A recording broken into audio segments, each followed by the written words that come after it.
समझदार भेड़िया। एक भेड़िया बहुत समझदार और होशियार था।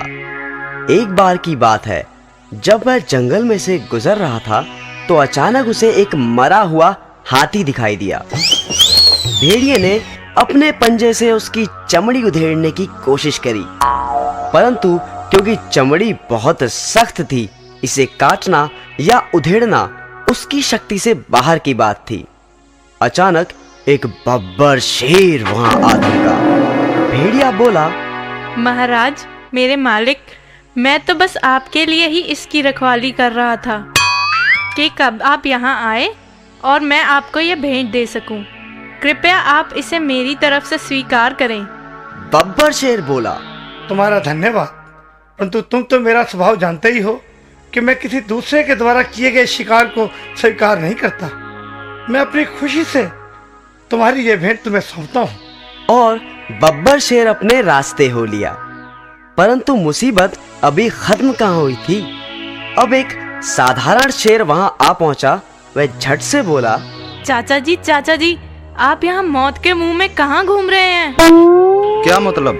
चाचा जी, इस हाथी को बब्बर शेर ने मारा है और मुझे इसकी रखवाली के लिए रख छोड़ा है। जाते जाते राजा जी मुझे यह हिदायत दे गए थे, अगर कोई शेर इधर उधर से गुजरे तो मुझे सूचित कर देना। अब मैं इस जंगल के सारे शेरों का खात्मा कर दूंगा। इतना सुनते ही शेर की हवा सरक गई। उसने कहा, मेरे प्यारे भतीजे, अब तो तुम ही मुझे बचा सकते हो। अगर मेरे बारे में तुम राजा जी को सूचित नहीं करोगे तो मैं बच जाऊंगा। अच्छा, तो मैं खिसकता हूँ। यह कहते हुए शेर रफू चक्कर हो गया। उसके जाने भर की देर थी कि एक चीता वहां आन पड़ा। भेड़िए ने मन ही मन सोचा कि इसके दांत बड़े नुकीले हैं, क्यों ना हाथी की चमड़ी इसी से कटवा लूं। बस फिर क्या था, वह झट से बोला, क्यों भांजे, कहाँ रहे इतने दिन? बड़े समय से नजर नहीं आए। और क्या बात, बड़े कमजोर और भूखे लग रहे हो। देखो, यह जो हाथी है इसे बब्बर शेर ने मारा है। मुझे इसका ध्यान रखने के लिए कहा गया है। परंतु यदि तुम इस हाथी का स्वादिष्ट मांस खाना चाहते हो तो जल्दी से इसमें से चीर कर खा जाओ। परंतु जल्दी करना, कहीं राजा जी ना आ जाएं। चीता बोला, नहीं मामा जी, मुझे लगता है ये मेरी सेहत के लिए ठीक नहीं। परंतु भेड़िए ने फिर एक चाल चली। सुनो भांजे, हौसला रखो और खाना शुरू करो।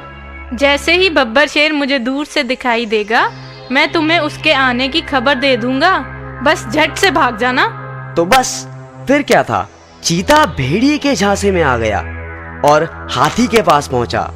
उसने जैसे ही हाथी की चमड़ी को उधेड़ा, भेड़िया चिल्लाने लगा, भांजे फूट लो, शेर आ रहा है। झट से चीता 9-2-11 हो गया। इस तरह भेड़िए ने लंबे समय के लिए अपने भोजन का प्रबंध कर लिया। अक्लमंदी से मुश्किल काम भी आसान किया जा सकता है।